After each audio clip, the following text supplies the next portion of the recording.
professeur d'histoire d'art contemporain à Paris 1, critique d'art, il tient la rubrique de critique d'art au Monde, auteur de nombreux ouvrages d'histoire de l'art, et un ouvrage devrait connaître un regain d'actualité qui concerne l'attitude des artistes et des peintres pendant la Grande Guerre. Donc c'est ton année, la renaissance d'une actualité, des travaux d'histoire de l'art, notamment des ouvrages sur, par exemple, la haine de l'art, des monographies, Aïllot, Gilles Aïllot, Jean Hélion, Pablo Picasso, des romans. Et je n'insisterai pas, mais Philippe Dagen a aussi une activité de créateur, et donc une intensité d'activité critique qui est remarquable.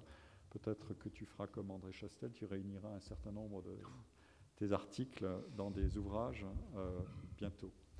Et je te remercie d'avoir accepté de venir. Et donc, on va parler de la question de l'évaluation dans le domaine de l'art aujourd'hui. Bien. Je te remercie de cette invitation, même si elle m'a placé dans une situation délicate, surtout après le cours que je viens d'entendre.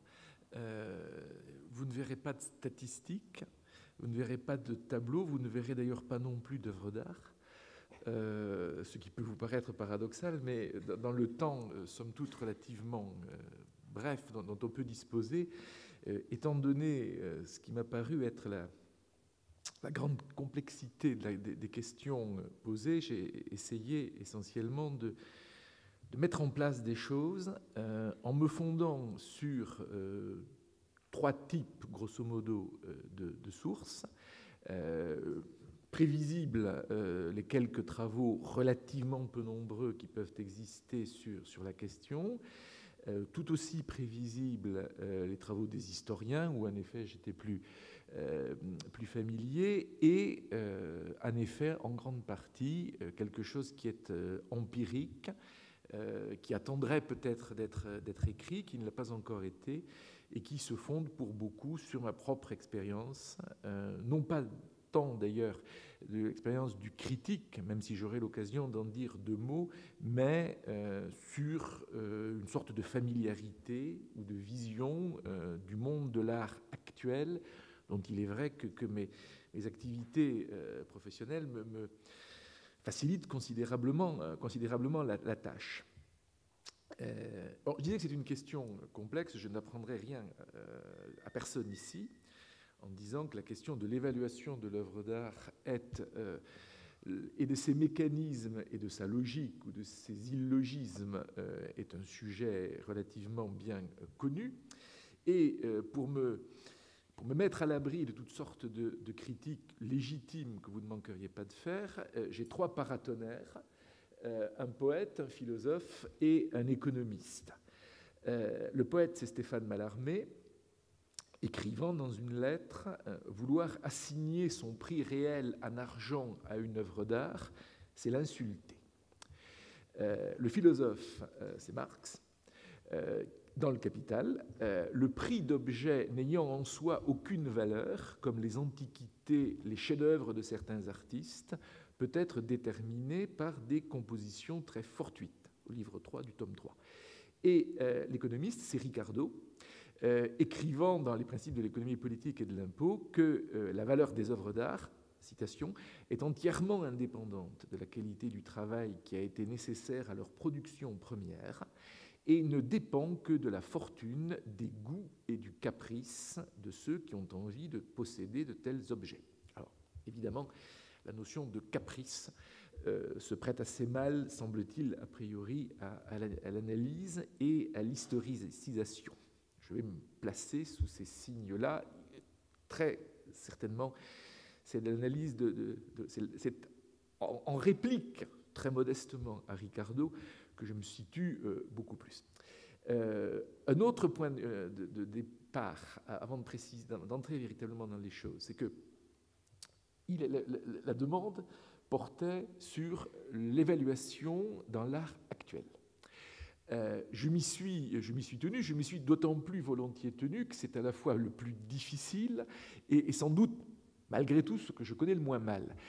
Je dois dire néanmoins, à titre de précaution, qu'il est bien évident que les mécanismes de l'évaluation de ce qu'on appellerait l'art ancien et l'art moderne, si vous voulez, grosso modo, jusqu'à Matisse et au surréalisme inclus, et incluant l'archéologie, les arts anciens, etc., relèvent d'analyses qui ne sont pas nécessairement les mêmes que celles que je vais évoquer à propos de l'art actuel, même si, naturellement, on peut observer des comparaisons possibles, des parallèles qui peuvent être parfois entrepris.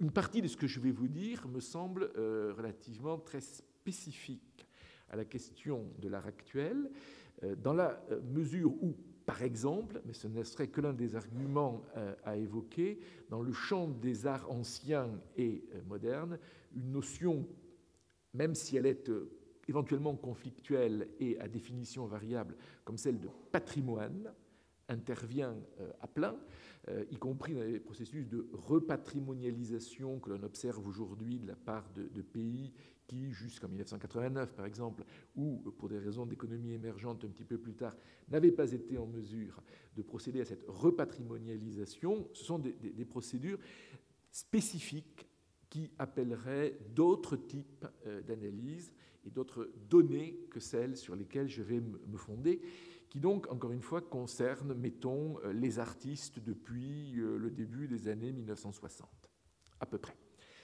Et donc, me lançant à l'invitation de mon hôte dans cette tentative dont je dois dire par ailleurs qu'elle est à la fois, semble-t-il, elle m'était destinée très clairement, mais que, étant principalement historien de l'art et non pas sociologue, ni historien de l'économie, je partais avec de très forts handicaps. J'ai donc essayé de partir, pour ainsi dire, de ma propre expérience.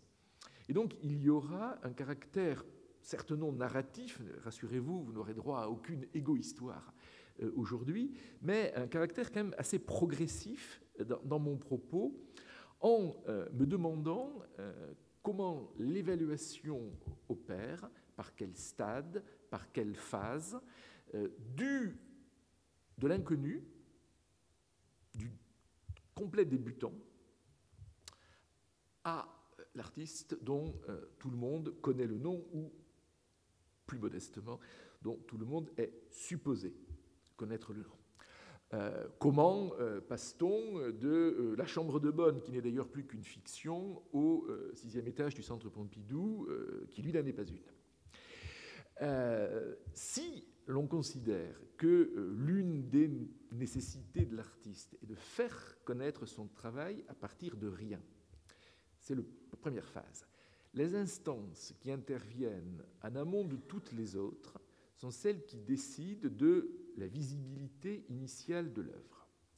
Dans les premiers temps, et je me fonde là encore sur l'état actuel des questions, ce sont les lieux de formation, les écoles, ceux qui y travaillent et ceux qui en sont proches. La première exposition, qui est souvent une exposition, presque toujours une exposition collective, se décide à ce stade. Elle est décidée par les enseignants, par ceux qui sont proches d'eux, par éventuellement des galeristes, qui peuvent être eux-mêmes pour la plupart jeunes, par des critiques, qui font un travail on va dire un travail de prospection. Les expositions successives permettent de construire progressivement une situation, d'accéder à un statut et à une visibilité mieux établis, permettent naturellement quand l'œuvre bénéficie d'avis encourageants émis par des instances qui jouissent d'une autorité elle-même établie. Une hiérarchie connue de toutes celles et tous ceux qui forment ce milieu de l'art classe ses avis, critiques plus ou moins influents, commissaires indépendants plus ou moins reconnus, galeristes plus ou moins en vogue. Il y a là les éléments de micro-histoire qui tendent à se perdre par la suite. Réflexion entre parenthèses de l'historien d'art. De nombreux facteurs intellectuels, psychiques, sociaux, historiques portent à conséquence et il peut se révéler malaisé d'expliquer rétrospectivement ce qui a paru convaincant ou même bouleversant dans un travail tout juste à ses débuts. Je serais tenté d'appeler cette phase la phase critique, dans la mesure où les jugements qui s'opèrent alors, y compris ceux des galeristes, ne sont que légèrement ou nullement affectés par des considérations économiques. Il en va principalement d'adhésion ou de réticence, d'approbation ou d'incompréhension. Il en va de la perception de la situation artistique à un instant donné et en un lieu donné. Il en va de la distinction entre ce qui ne serait que répétition, rôle de l'enseignement à l'arrière-plan, et ce qui ne l'est déjà plus. Il en va donc naturellement de la question de la nouveauté, du nouveau, de l'inédit, et de la part que l'on sait décisive de cette notion, si vague soit-elle par ailleurs, dans le vocabulaire et l'attitude des critiques. Dans cette phase critique, il ne me semble pas qu'apparaissent de différences majeures entre les villes, les lieux, qui sont les théâtres de ces événements, d'abord très discrets. Pour ce que j'en sais, pour ce que j'en vois, New York, Berlin ou Londres fonctionnent de ce point de vue-là de la même manière que Paris, avec des milieux socio-professionnels relativement concentrés, d'abord à partir des lieux de formation, puis dans ce premier cercle de la reconnaissance. Et il ne me semble pas non plus que le début du XXIe siècle soit profondément différent dans ses fonctionnements de ce que pouvait être globalement le siècle précédent. J'ajouterais simplement qu'il faudrait sans doute s'interroger aujourd'hui sur un phénomène relativement nouveau, qui est la mise en ligne, la publication sur des sites d'œuvres par leurs auteurs eux-mêmes, en dehors de toute instance extérieure. Jusqu'à présent, il ne semble pas que ce mode de publication électronique des œuvres ait changé véritablement les mécanismes de la notoriété, mais on est évidemment là à la merci d'une contradiction qui n'est pas encore apparue. Ce dispositif, et ce sera le dernier élément de description que je mentionnerai à ce stade, tend, me semble-t-il, dans le vocabulaire des historiens, à se confondre avec ce qu'on appelle le modèle avant-gardiste. Il s'agit de la conjonction de, mettons, 3 ou 4 facteurs, l'irruption de formes nouvelles, et là, naturellement, on reviendrait à l'histoire de l'art, et je n'en ferai pas, leur première approbation par une instance critique d'abord très minoritaire, leur adoption par un réseau ou un duo, si vous préférez, marchand-collectionneur, qui est tout aussi minoritaire dans un premier temps. Soit, historiquement, le dispositif, je prends là l'exemple du cubisme, Picasso-Braque, forme radicalement neuve, Apollinaire Salmon, critique qui n'exerce pas une autorité manifeste en 1912 ou en 1913, naturellement au regard de celles dont ils peuvent jouir aujourd'hui. Marchand, peu nombreux, on pense naturellement évidemment à Daniel Andry Kahnweiler, et collectionneurs liés, qui sont le 4e élément de ce réseau et qui sont, comme vous le savez, dans cette période-là, très exceptionnellement des collectionneurs français, mais principalement des collectionneurs venus des États-Unis, comme la famille de Gertrude Stein, enfin Gertrude Stein et ses frères, ou des collectionneurs russes, Sergei Shtukin, ou des collectionneurs allemands comme Osthaus. L'avant-garde pourrait être définie en ces termes, et l'évaluation de type critique, me semble-t-il, trouve dans ce modèle de l'avant-garde le mécanisme dans lequel elle s'exprime de la manière la plus satisfaisante, la plus complète. Mais cette phase critique, et les exemples que je viens de prendre de Picasso ou de Braque en seraient eux-mêmes très révélateurs, est évidemment une phase, si elle est décisive, par ailleurs relativement brève. Et à cette phase que j'ai donc appelée critique, qui était le premier point de cette espèce de récit typologique que j'essaie d'esquisser, succède, et succède est un mot un peu faible, une phase beaucoup plus longue d'élargissement et d'une évaluation que j'ai hésité à nommer tantôt publique, tantôt consensuelle. Consensuel, avec son côté pervers, est en fait un adjectif qui me convient mieux. Je veux dire par là que le nom de l'artiste devient naturellement de plus en plus public. De la critique spécialisée, les revues par exemple, les supports dits généralistes prennent le relais. Magazines, radio, télévision, quand elles se préoccupent d'art, site internet, à large spectre d'intérêt et de diffusion. Simultanément, il est très fréquent que des galeries à la puissance et à la notoriété supérieures aux galeries qui ont permis les premières expositions captent l'œuvre et l'artiste. La distinction se fait ici principalement sur le critère, enfin du moins aujourd'hui, de l'internationalisation, c'est-à-dire de la capacité de la galerie à intervenir non seulement dans là où les villes où elle est implantée, mais également sur les deux théâtres de l'internationalisation de l'art actuel, que sont d'une part les manifestations périodiques du type biennale, de Venise, de Lyon, d'Istanbul, de Marrakech.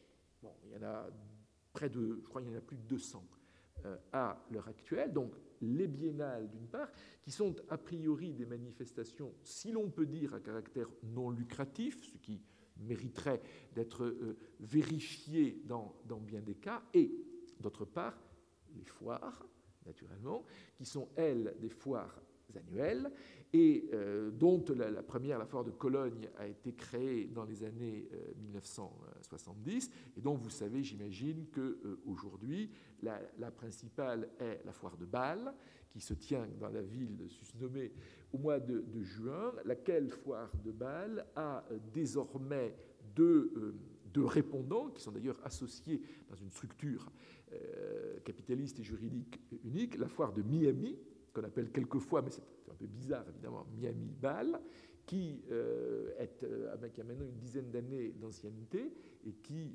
fonctionne essentiellement à destination des continents américains. Je dis des parce que la présence sud-américaine y est de plus en plus forte, et la foire de Hong Kong, qui est devenue aujourd'hui également, qui a rejoint ce dispositif et qui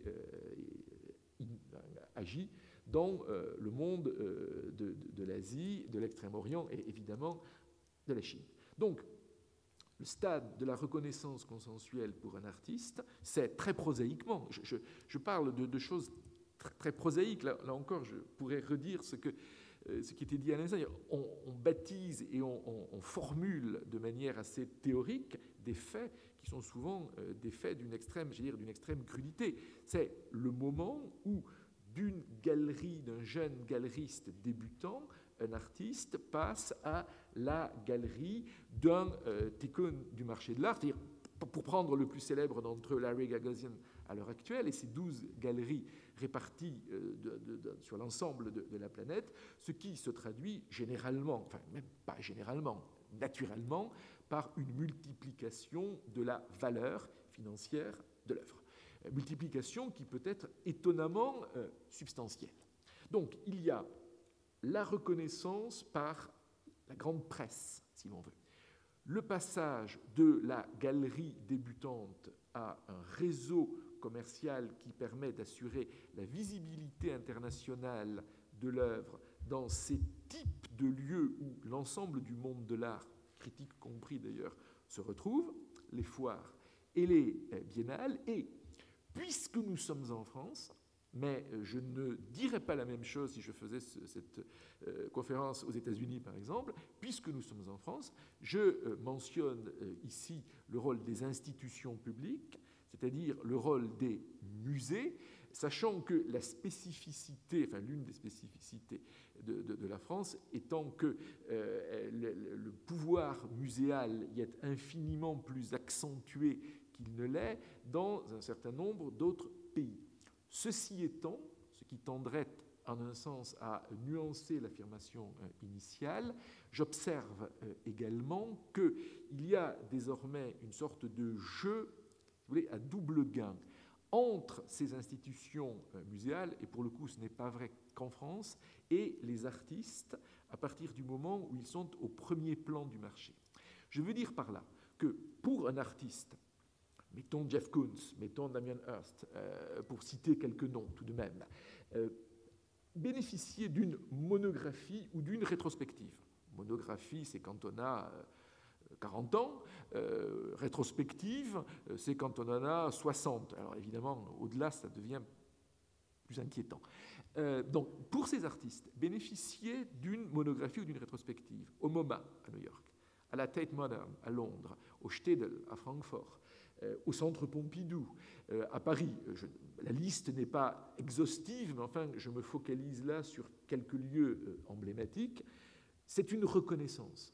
Le musée étant supposé écrire l'histoire de l'art, l'artiste qui bénéficie de cette invitation par le musée s'en trouve évidemment renforcé. Mais, réciproquement, le musée s'en trouve renforcé, car il est important pour lui, dans l'état actuel du monde, de manifester sa présence dans le champ de l'art actuel en procédant aux bonnes invitations. C'est-à-dire que l'artiste est légitimé par le musée. Qui est légitimé par l'artiste au regard de cette opinion consensuelle du monde de l'art?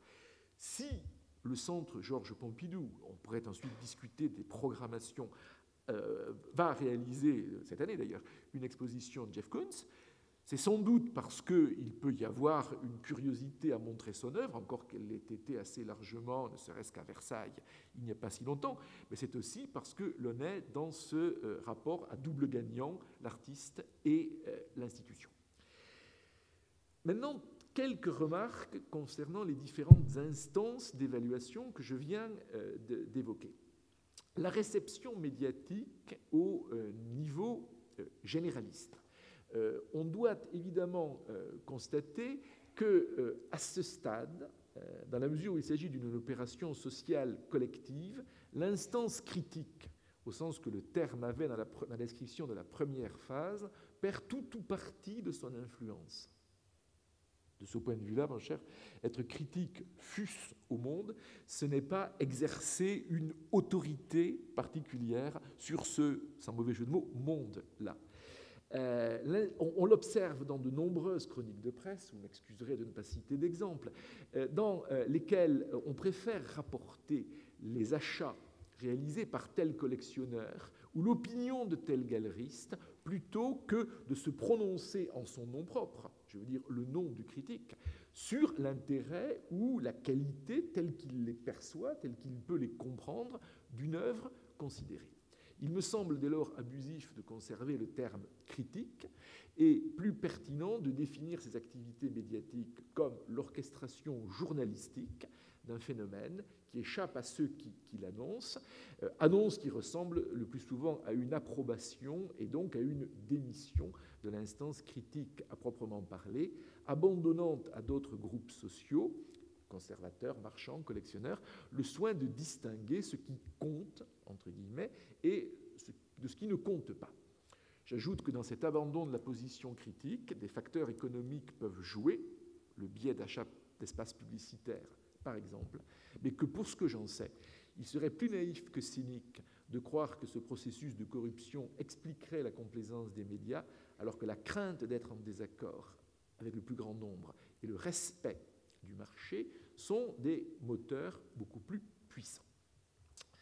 Pour l'instance du marché à proprement parler, pour l'instance de la galerie, il est bien évident qu'elle ne fonctionne que dans un dialogue entre le galeriste et le collectionneur. Dialogue dont l'artiste d'ailleurs est généralement assez exclu, selon des règles qui sont pour la plupart assez prévisibles, la plus évidente étant que la loi de l'offre et de la demande demeure un mode d'analyse pertinent, particulièrement quand l'argument de la rareté peut être avancé, et j'imagine qu'il n'aura échappé à aucun d'entre vous que être un artiste à faible production est à cet égard plutôt une position plus solide qu'être un artiste à forte production. productivité, dans la mesure où une faible production est évidemment un facteur de renchérissement et de valorisation, jusqu'à ce processus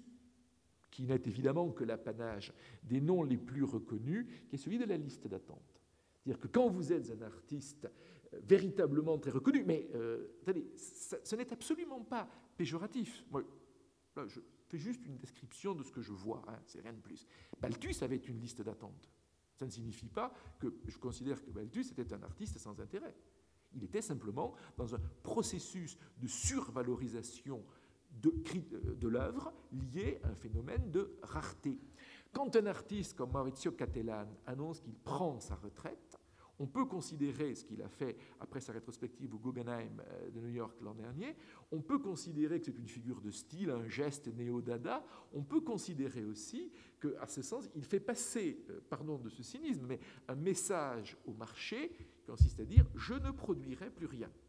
Tout le monde ici comprend parfaitement quel est le processus de renchérissement qui s'opère automatiquement à partir de cette annonce d'un retrait.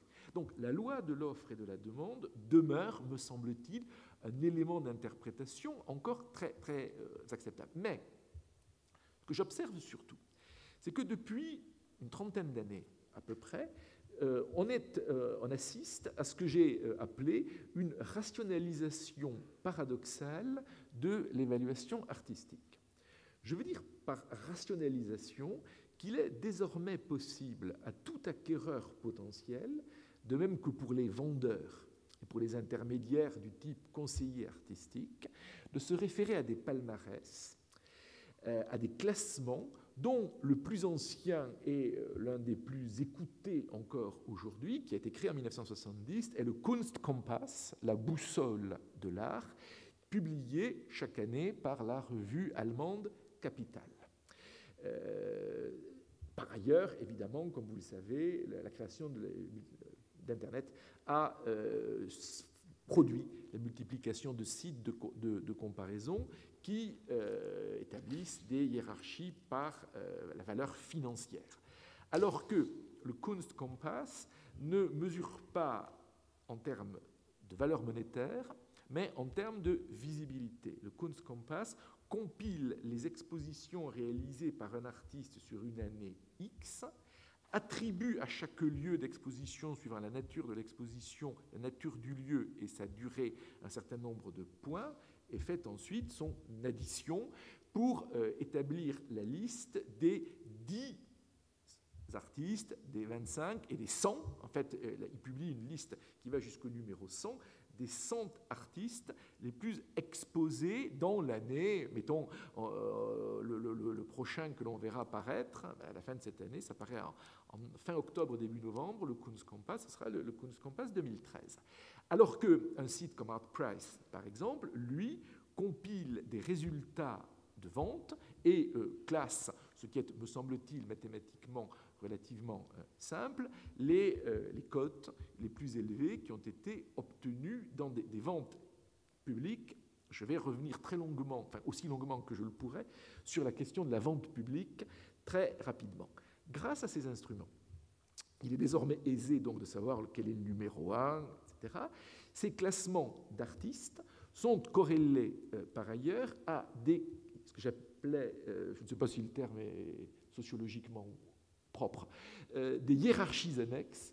Ce sont, par exemple, les 100 personnes les plus influentes du monde de l'art. Vous serez assez peu surpris de savoir que François Pinault est généralement relativement assez bien classé dans cette hiérarchie. Puisque ces palmarès socio-professionnels, indissociables des classements artistiques stricto sensu, mesurent l'engagement, la qualité de prédiction ce qu'on pourrait appeler un leader d'opinion, que l'on n'appelle pas dans le monde de l'art un leader d'opinion, qu'on appelle un collectionneur prescripteur.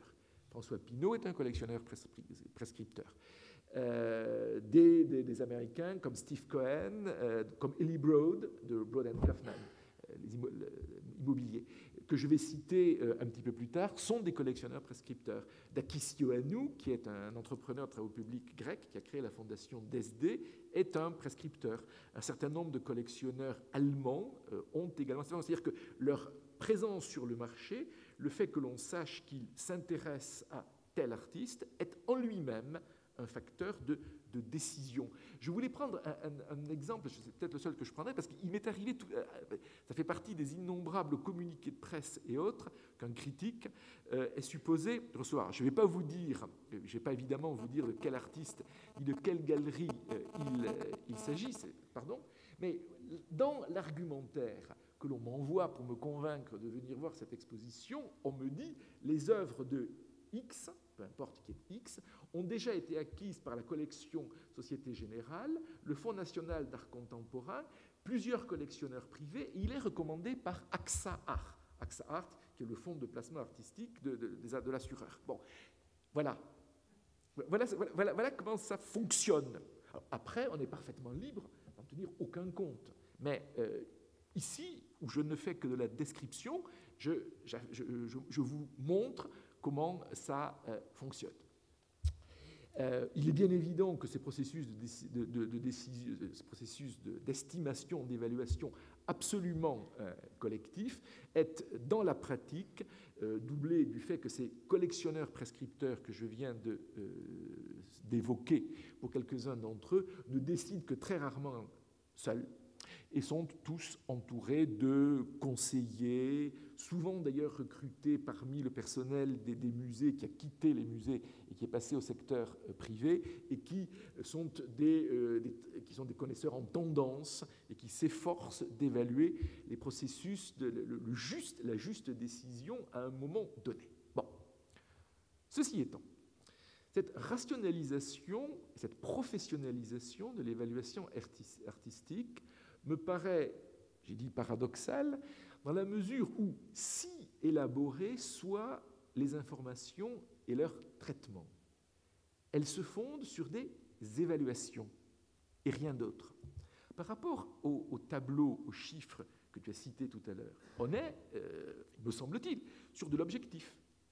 Quand on peut étudier les évolutions ou les répartitions statistiques que tu as évaluées. Le Kunstkompass, si remarquable soit-il par ailleurs, calcule ce qui a été le plus vu, ce qui revient à relever les tendances majoritaires d'une évaluation artistique consensuelle à un moment donné.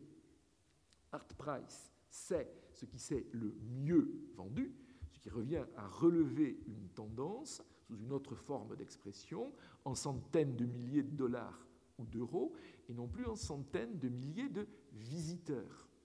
À l'origine de ces visites et de ces achats se trouvent d'autres évaluations, et j'ai envie de dire, rien de plus. Donc, là, si l'on se remémore les avertissements de Marx ou de Ricardo que je citais tout à l'heure, on est sur de l'évaluation, compilons de l'évaluation. Ce qui ne me semble pas être un schéma d'une solidité intellectuelle inébranlable. En somme, il s'agit de minimiser un risque, rien de plus. Et cette tentative de minimiser un risque, d'une part, elle n'a rien de neuf, d'autre part, elle est constitutive de l'histoire du goût, dont je ne parle pas, et de l'histoire de l'art, dans la mesure où on sait tous à quel point cette évaluation consensuelle d'artistes peut être soumise au danger d'une sorte de réversibilité. Je citerai deux exemples qui sont bien connus. Si on avait publié un Kunstkompass vers 1880, il ne fait aucun doute que Cabanel ou Bouguereau auraient été classés non seulement dans les 10 premiers, mais probablement les premiers. C'est-à-dire ce que l'on appelle aujourd'hui la peinture pompier. Il y avait une convergence d'opinions en leur faveur, dont on sait comment elle s'est retournée, au point qu'aujourd'hui, on s'intéresse plus à ces artistes en raison de cette péripétie de leur fortune critique qu'en fonction de leur œuvre elle-même. Il est à noter, cela vous plaira peut-être moins de l'entendre, que le même processus s'est observé à propos des différentes formes de peintures abstraites qui ont vu le jour en Europe après 1945, qui ont bénéficié d'un consensus d'évaluation très remarquable jusqu'au début des années 60, avec des renchérissements considérables, un accord général, des achats dans tous les musées, des collectionneurs prescripteurs, y compris nord-américains de l'époque, alors même qu'il s'agit d'artistes européens pour certains d'entre eux, et que ce processus a été suivi par un effondrement dont vous pouvez observer la trace. Si vous avez la curiosité d'aller voir l'exposition Poliakov au Musée moderne de la ville de Paris à l'heure actuelle, et si vous lisez le catalogue, vous voyez en creux cette histoire d'un artiste sur l'œuvre duquel ensuite chacun peut avoir son sentiment, qui a été porté véritablement au pinacle par une période et qui a vécu assez longtemps pour voir l'effondrement de son évaluation. On pourrait en conclure que la méfiance est la règle. À l'inverse, je ne voudrais pas que vous croyiez que je voudrais vous introduire une sorte de dialectique négative qui conclurait que l'unanimité, à un moment donné, annonce un futur de désaffection et de dévaluation. L'évaluation de la postérité ne se déduit pas mécaniquement par l'évaluation, par l'inversion de l'évaluation, d'une évaluation consensuelle. Les contre-exemples sont évidemment trop nombreux pour le permettre. Picasso, Beckmann, Rauschenberg, par exemple, ont été identifiés très vite et de façon bientôt générale comme des artistes majeurs, et le jugement ne s'est, en ce qui les concerne, à aucun moment renversé, quand même il devenait encombrant pour les artistes des générations suivantes. On observe donc que le processus d'évaluation, en dépit des efforts d'information et de rationalisation des décisions, se révèle pour le moins susceptible de modifications substantielles sur des durées parfois brèves. Bien évidemment, je pourrais faire la même remarque à propos de l'art ancien, je ne la ferai pas. Le troisième et dernier point que je vais évoquer rapidement et qui néanmoins est une chose qui me tient beaucoup à cœur. J'ai parlé des musées, j'ai parlé des galeries, j'ai parlé de la presse, etc. Bon. Il faut savoir qu'aujourd'hui, l'évaluation de l'art actuel a en réalité un théâtre, et j'emploie à juste titre, je crois, ce mot, qui l'emporte sur tous ceux que je viens de citer. S'il y a une phase critique de l'évaluation, s'il y a une phase consensuelle de l'évaluation, il y a une phase, là encore j'ai hésité dans l'adjectif à employer, j'ai d'abord écrit hystérique, puis je me suis dit non, on ne fait pas de psychologie. J'ai pensé à symbolique, j'ai pensé à stratégique, et finalement, je vous propose l'évaluation stratégique, symbolique de l'œuvre d'art. De quoi s'agit-il? Il s'agit des ventes aux enchères. Il y a une vingtaine d'années, les deux grandes maisons de vente aux enchères qui ont été fondées à la fin du XVIIIe siècle pour l'une, au début du XIXe pour l'autre, je rappelle Christie's and Sotheby's, qui sont donc des maisons très anciennes, et le processus de l'enchère est encore beaucoup plus ancien qu'elles, mais jusqu'aux années 80 à peu près, les maisons de vente aux enchères ne se saisissaient pas de l'art actuel. Elles vendaient grosso modo jusqu'à l'art moderne, mais pas au-delà. Depuis, elles ont largement, et une maison d'une moindre ampleur financière comme Philips fait la même chose, très très largement investi le segment de l'art actuel. Et c'est là quelque chose qui, dans le monde d'aujourd'hui, a une importance considérable, en sachant par exemple, c'est un point que j'essaierai de retrouver à la fin, qu'aujourd'hui, un Jeff Koons, un Becken, vaut aux enchères 20, 30, 40 fois, éventuellement, ce que vaut un Cranach, un Rubens ou un Mantegna. L'échelle des valeurs est de cet ordre-là. Un Jeff Koons, ça peut valoir facilement 80 millions de dollars aux enchères. Un Rubens ne vaudra jamais 80 millions de dollars aux enchères. Je ne fais pas de hiérarchie, je fais juste une observation. Alors, ces ventes aux enchères, comment elles opèrent? Elles n'opèrent pas par la négociation, elles opèrent par la compétition au plus offrant, une compétition qui, de surcroît, est partiellement ou totalement, de plus en plus, publique. C'est là il faut donner des noms. C'est Roman Abramovich acquérant un triptyque de Becken pour une 60aine de millions de dollars. C'est Eli Broad acquérant non pas un, mais souvent plusieurs Koons, donc mettons dans des fourchettes entre 50, 80, ça peut aller jusqu'à 100. C'est très récemment, chez Hong Kong, Sotheby's, au mois d'octobre, François Pinault achetant la scène du peintre chinois Zheng Fanji, que vous voyez exposée à l'heure actuelle à Paris, pour, si je me souviens bien, 130 millions de dollars de Hong Kong. Alors, je ne vous ferai pas l'évaluation, enfin, 130 millions de dollars de Hong Kong, ça fait quand même beaucoup d'argent. Les montants sont des records. L'œuvre mise aux enchères est disputée. Alors, pourquoi ? Je fais l'hypothèse qu'elle est disputée en raison de la charge symbolique qu'il est possible d'inscrire en elle, et que cette charge symbolique peut être indépendante de l'œuvre elle-même. Je m'explique. Quand Roman Abramovich achète un Bacon à Londres, un triptyque de Bacon, c'est un oligarque russe installé à Londres qui rend hommage au plus remarquable des artistes britanniques de la seconde moitié du XXe siècle. Il fait de même d'ailleurs en payant quelques années auparavant très cher un tableau de Lucian Freud, qui est aussi un peintre britannique. Il s'inscrit ainsi dans une histoire nationale de l'art britannique, on ne dira pas anglais à cause de Bacon irlandais, ni évidemment de Freud, et il cherche en somme à s'inscrire dans cette histoire de son pays d'adoption, en endossant le rôle flatteur du mécène princier, rôle aussi connu dans l'histoire russe que dans l'histoire britannique. En un sens, il paie un tribut à son pays d'adoption, à un autre, il manifeste la nouvelle puissance de son pays natal. L'objet même, l'œuvre, il s'agissait d'un triptyque particulièrement expressionniste et violent de Bacon, est évidemment une occasion, un emblème. L'œuvre, en ce qu'elle est, dans sa matérialité et dans sa charge psychique et intellectuelle, n'est plus en cause.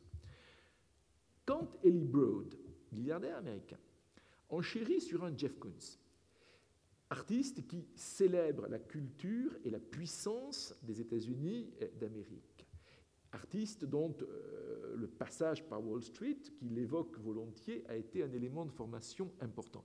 Il s'agit, en somme, d'une célébration du capitalisme par lui-même et d'un capitalisme nord-américain dans lequel les sculptures de Jeff Koons, polies, lissées, parfaites, monumentales de surcroît, empruntent un certain nombre de qualités techniques à l'industrie d'armement ou à la recherche scientifique. Le capitalisme fête le capitalisme.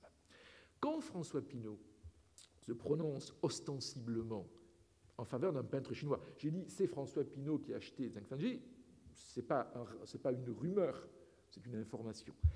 Il prend position par rapport à la puissance économique et donc politique en cours d'expansion de la Chine à travers ces artistes. C'est lui-même qui le dit. Et accessoirement, renforce considérablement sa présence et son audience sur le marché de l'art chinois, où Christie's, dont il est le principal actionnaire, vient de pénétrer et de réaliser ses premières ventes au mois de novembre dernier. Que The Last Supper, autrement dit en français la scène de Zheng Fanji, soit par ailleurs une œuvre qui fait explicitement référence d'une part, bien sûr, à Léonard de Vinci, d'autre part à certains éléments de l'histoire de la Chine communiste, est en la circonstance plutôt une sorte de considération dérivée par rapport à l'enjeu que j'appelais tout à l'heure stratégique, symbolique de l'œuvre. En somme, l'évaluation ici de l'œuvre s'accomplit dans une perspective qui est celle de la communication éventuellement politique, et des effets qui en sont attendus. Un achat public, médiatisé, spectaculaire, est évidemment bien préférable à une acquisition dans une foire, acquisition bien moins visible, et le caractère exorbitant de la dernière enchère est un gage d'engagement qui va bien au-delà de l'œuvre et de l'artiste. L'évaluation artistique n'a plus dès lors qu'une relation très incertaine, très distante avec l'œuvre d'art.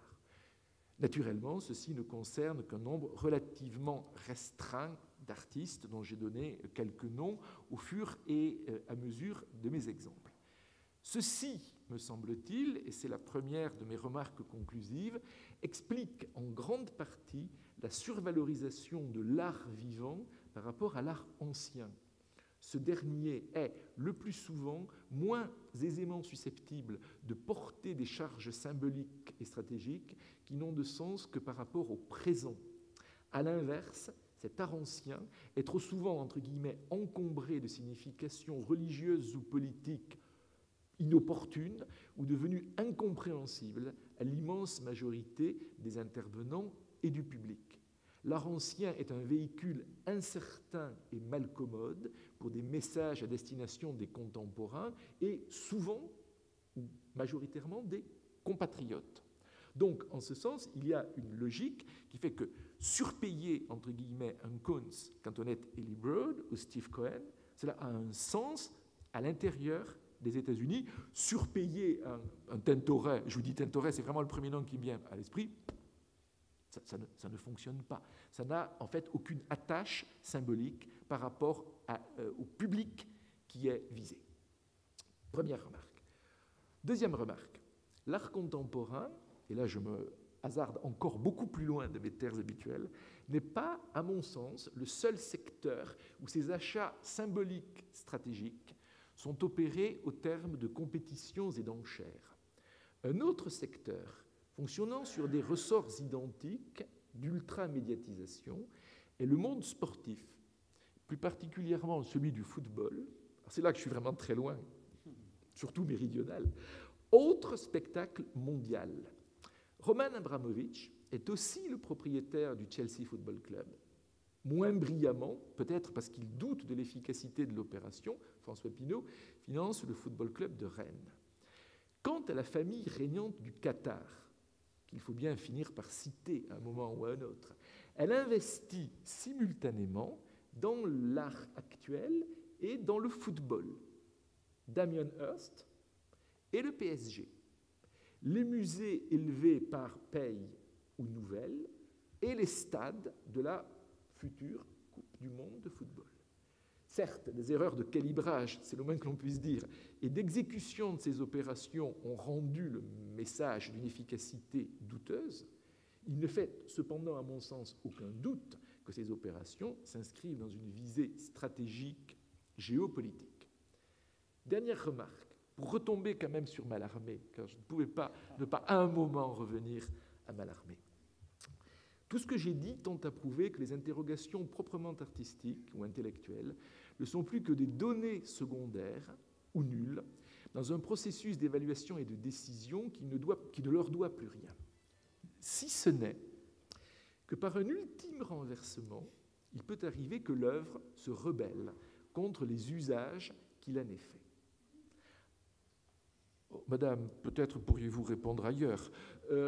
En acquérant une sculpture d'Adel Abdessemed, artiste très en vogue, ostensiblement défendu par des institutions, exposition au Centre Pompidou, un collectionneur prescripteur, François Pinault, et l'une des galeries new-yorkaises les plus influentes du moment, David Zwirner, la Qatar Museum Authority pensait assurément faire un coup d'éclat.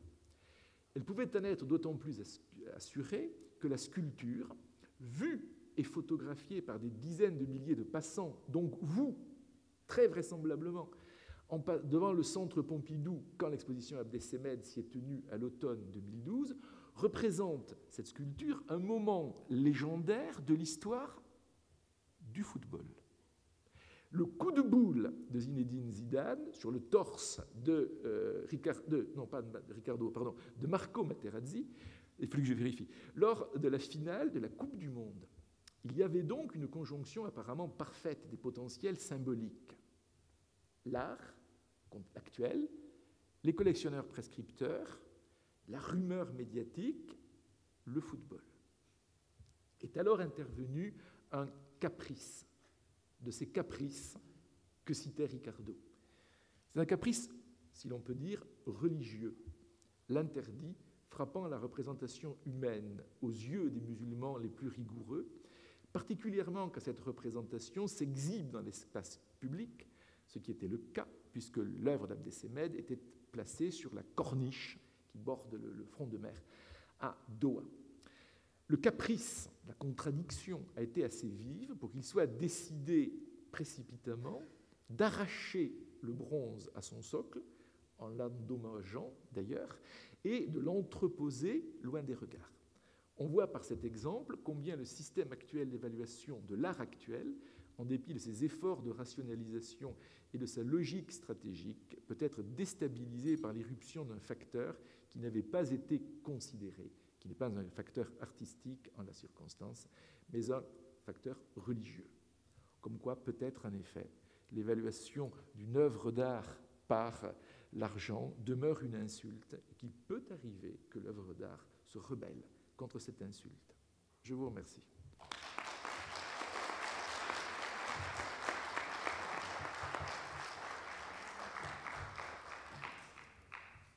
Merci Philippe. Je vais de nouveau frustrer la salle en m'appropriant le rôle de discutant, mais le format de l'exercice est difficile, sauf si tu souhaitais prendre des questions. Moi, je ferai selon l'usage. Je veux bien répondre à des questions dans la mesure où je suis capable d'y répondre. Je vais commencer. Évidemment, le phasage est intéressant. La phase d'incertitude, c'est celle évidemment où on a envie d'aller regarder le plus parce qu'il y a du bruit, il y a beaucoup d'interactions, tu as décrit les jeux d'acteurs et tu les as reliés au monde de l'école. Et au fond, en montrant que l'école est un monde extrêmement poreux, il n'y a pas de distinction entre formation et professionnalisation. Tout ça sont des mécanismes d'anticipation. Et d'une certaine manière, les critiques sont exactement dans le même jeu, c'est-à-dire qu'ils ne valent que parce qu'ils sont capables de découvrir aussi dans la phase initiale de tâtonnement, etc. Ce qui est, en revanche, extraordinairement saisissant dans l'exposé, c'est la puissance du mécanisme de consolidation. Une fois que le turmoil initial est passé, le bruit initial a été décanté, la puissance de consolidation est redoutable. Et le point qui m'intrigue là-dessus, c'est qu'il y a une asymétrie terrible dans la consolidation entre ce qui sera su comme le succès et ce qui ne sera pas su comme l'échec. C'est-à-dire qu'il y a des paris qui sont éventuellement ratés. Et ça, on n'en parle pas, des collectionneurs qui arbitrent discrètement pour se débarrasser, des choses comme ça. Donc, on a une histoire qui est très asymétrique. On a une histoire des réussites concomitantes des peintres et des collectionneurs, et on a très peu d'informations précises sur les ratages et les arbitrages, etc., etc. Ou alors, tu vas me dire le contraire. C'est très dissymétrique, c'est même beaucoup plus que dissymétrique. En termes statistiques, en chiffres, oui. 10 artistes concentrent aujourd'hui près de 15% du marché de l'art. Ces artistes, c'est ceux que j'ai cités pour la plupart, Hearst, Koons, Cattelan, à titre posthume Jean-Michel Basquiat, sont les artistes sur lesquels l'essentiel de l'action se concentre. Sur le ratage, est largement, comment pourrait-on dire, tempéré par le temps. C'est-à-dire que, oui, naturellement, il arrive que des collectionneurs, c'est arrivé à de très célèbres collectionneurs, aient une intuition qui n'ait pas été avalisée plus tard. Mais il y a différentes solutions pour échapper à la menace de l'échec. Il y a d'abord la revente à très court terme, en bénéficiant de l'effet d'entraînement tant qu'il y a un effet d'entraînement. Il y a la solution de la garde, comme pour les vins d'ailleurs, qui peut se révéler elle aussi judicieuse à partir du moment où par un retournement de la situation, ou simplement par une curiosité, un secteur ou un segment des collectionneurs qui n'étaient pas présents auparavant sur le marché est susceptible d'y intervenir. La peinture orientaliste, qui n'est pas de l'art actuel certes, ne valait rien, ou très peu, dans les années 30 ou dans les années 40 et a bénéficié d'un renchérissement tout à fait imprévu à partir du moment où, dans les années 70-80, les collectionneurs essentiellement du Golfe et du Moyen-Orient se sont polarisés sur ce segment pour des raisons culturelles, nationales, historiques qui sont flagrantes. Donc, pour répondre à la deuxième partie de la question, parler d'échec, parler de ratage, c'est toujours le faire à un moment X, sachant que le développement ultérieur de l'histoire peut être plein de retournements tout à fait imprévu. C'est la raison pour laquelle je me montre très prudent et je ne ferai pas de spéculation je ne ferai pas de spéculation du tout. Par ailleurs, les opérations de relance sont toujours très sélectives, c'est-à-dire de relance de quelqu'un qui a été qui est tombé dans l'oubli, etc. Elles sont par définition sélectives, puisqu'elles ne peuvent marcher que quand on réunit une coalition d'acteurs suffisamment solide pour que l'opération ait des chances de succès. Elles sont aussi indexées sur l'état de la curiosité et l'état de la création à un moment donné. Pour prendre un exemple qui n'est pas véritablement celui d'un artiste vivant, Gréco a complètement disparu. Au XVIIe, au XVIIIe siècle, personne ne sait plus qu'il existait un peintre qui s'appelait El Greco. Comme il y a très peu d'archives, bon, les tableaux évidemment sont dans les collections, sont dans les églises, sont dans les couvents, ça n'intéresse personne. Puis à la fin du XIXe siècle, on commence à s'intéresser à Gréco pour une raison relativement évidente. Il y a une espèce d'adéquation nouvelle entre les spécificités stylistiques de la peinture de Gréco et un certain nombre d'événements artistiques qui se produisent du côté des avant-gardes. Et entre 1890 et 1910, grosso modo, on voit renaître un peintre qui s'appelle Gréco, et dont d'ailleurs l'un des artisans de la Renaissance est Picasso. Donc voilà, mais sans doute je réponds trop à un historien, mais tu as raison. Je ne peux pas faire autrement. Les effets d'écho sont essentiels. Il y a un point qui est au fond un des fondamentaux de l'analyse économique des marchés, c'est temps court, spéculation et avec une incertitude élevée. C'est là-dessus qu'on peut faire les profits les plus élevés quand on entre sur des artistes qui sont peu connus, mais avec un risque évidemment de rater son affaire. Temps long, c'est des temps sur lesquels la valeur est beaucoup plus certaine, mais les profits sont beaucoup plus lissés. Est-ce que les opérations actuelles de rationalisation que tu as décrites accélèrent la phase ou consolident ou rendent plus facile la phase de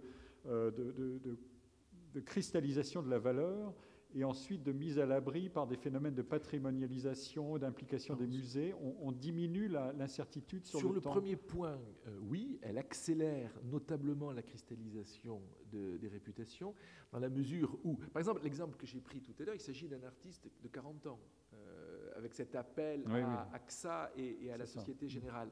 Donc oui, évidemment, il y a une tendance naturelle à aller chercher, ça va être affreux ce que je vais dire, à aller chercher de la marchandise, et donc à aller chercher de la marchandise la moins chère possible afin de réaliser les plus-values les plus considérables dans le temps le plus bref. Donc en ce sens-là, oui, il y a une accélération de la notoriété et de son orchestration, quelquefois de manière d'ailleurs un peu excessive.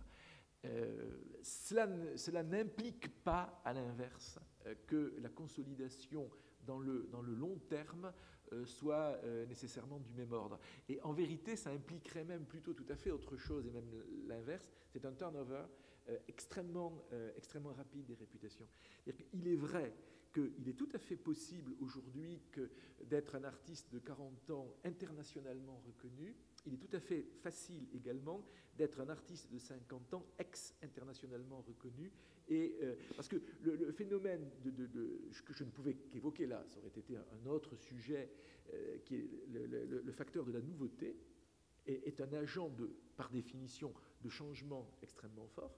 Et donc, la consolidation peut être suivie d'une sorte de précipitation dans l'oubli, dans des délais assez brefs.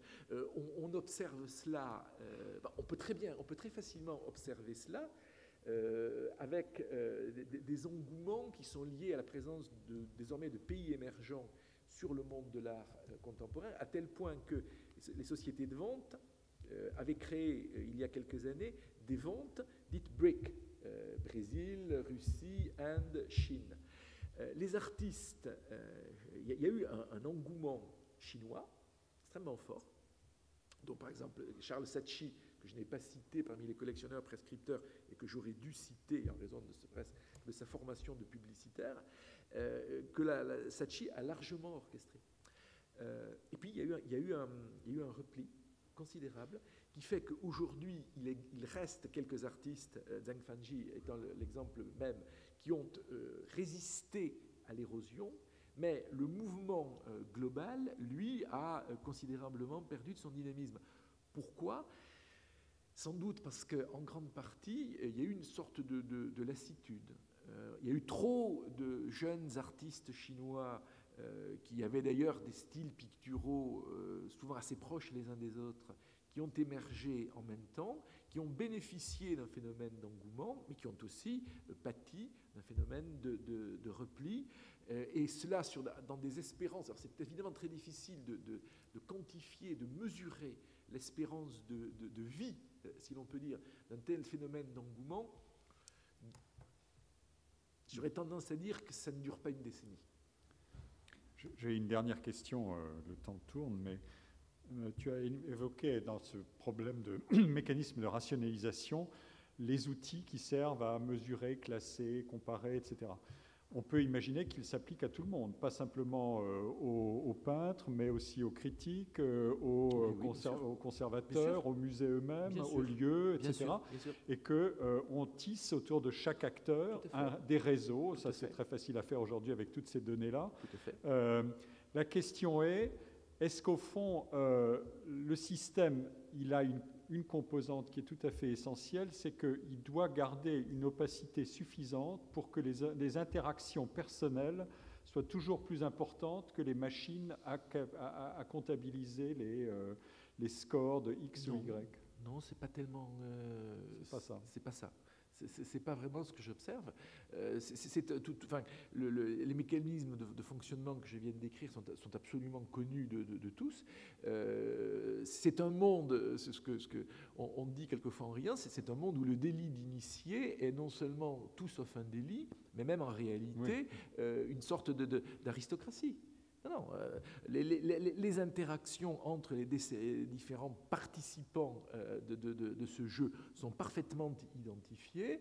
Il y a des lieux de rencontre, les biennales et les foires, où, de façon tout à fait ouverte, ces différents intervenants comparent, au fond, leur connaissance à un moment X, en sachant que vraiment ce sont des temporalités qui peuvent être des temporalités extrêmement brèves. Il n'y a... alors, probablement, vu de l'extérieur, peut-on avoir le sentiment que c'est un milieu opaque, mais je pense que quel milieu socio-professionnel ne donne pas éventuellement quelquefois l'image d'une certaine opacité, mais à l'intérieur, il est parfaitement... Les règles du jeu et les positions des uns et des autres sont très clairement identifiées, et ce que j'ai appelé les palmarès annexes existent en effet. Alors, cela vaut pour les personnalités. Alors, dans les personnalités, il y a les collectionneurs, les conservateurs, ce qu'on appelle les commissaires d'exposition. Il y a un palmarès des critiques, oui, bien sûr. Et tout cela fonctionne sur ce système d'indexation. Parce que si on voulait pousser l'argument jusqu'au bout, on dirait aujourd'hui, le marché boursier, il est régulièrement exploré par des robots. Et on met en compétition des robots qui disent telle valeur devrait monter, telle autre devrait descendre en fonction de tout le flux d'informations dont je dispose. Est-ce que tu peux imaginer dans la phase, évidemment, ça ne vaut que pour les valeurs qui sont déjà constituées. Il n'y a pas de robot de la phase initiale. C'est la phase initiale qui est la plus intéressante. Et robotiser le marché de l'art, c'est-à-dire manipuler la totalité de l'information pour transformer le Kunstkompass en un outil super performant, etc. Ça a un sens, ou bien est-ce que, à un moment ou à un autre, le degré de liberté des acteurs par rapport à des anticipations et des choses comme ça est encore suffisamment constitué, parce qu'au fond, c'est un marché d'oligopole. Il y a quelques grands acteurs qui dominent et qui n'ont pas intérêt à la totalité de l'information. Ils n'ont pas intérêt à la totalité de l'information. Il y a une c'est une remarque annexe. Il y a une solidarité de fait entre les différents participants. Et il n'y a pas de rivalité. Il y a une solidarité. C'est très simple. Imagine que un des... ils sont 4, mettons. Imagine que l'un des 4 très gros collectionneurs qui ont du Koons décide de mettre 10 œuvres de Jeff Koons sur le marché.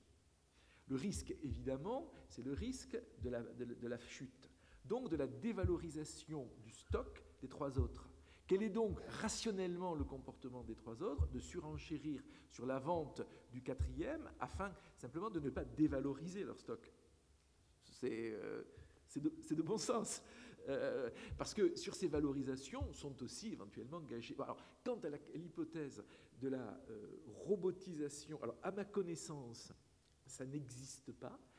Je ne connais pas de logiciel qui prétende affirmer qu'est-ce que vous devez acheter. Ceci étant, oui, même si cela ne prend pas la forme d'un logiciel, il y a des conformismes et des conformismes qui sont, je pense, de type quasiment boursier, extrêmement forts, qui existent. Et les collectionneurs prescripteurs ont véritablement une puissance, enfin, une autorité qu'il est très difficile, que l'on voit très rarement remise en cause. Ça n'a pas forcément besoin de prendre la forme d'une sorte de machine comme on la voit dans 2001, Odyssée de l'espace. On sait comment finit le vaisseau. Mais la tendance à l'uniformisation est effectivement extrêmement forte. Ce qui rend la première phase, comme tu l'as dit, de loin la plus intéressante. C'est la seule où il y ait véritablement du plaisir. Moi, personnellement, je n'éprouve aucun plaisir à aller dans une foire. J'y vais parce que professionnellement, ça m'intéresse, puis parce que ça a un côté foire aux vanités. Enfin, c'est psychologiquement et socialement amusant à observer, mais pour en revenir à Mallarmé, il y a une sorte de nausée qui, chez moi en tout cas, se crée devant cette espèce de confusion systématique de la valeur financière et de l'objet d'art. Donc, on a toutes les gammes d'interactions possibles dans ce que tu as décrit, de la plus tâtonnante et empathique jusqu'à la plus stratégique et calculatrice possible, avec des anticipations croisées qui font les délices des économistes des modèles de rationalité. C'est pour ça que Marx et Ricardo ont raison.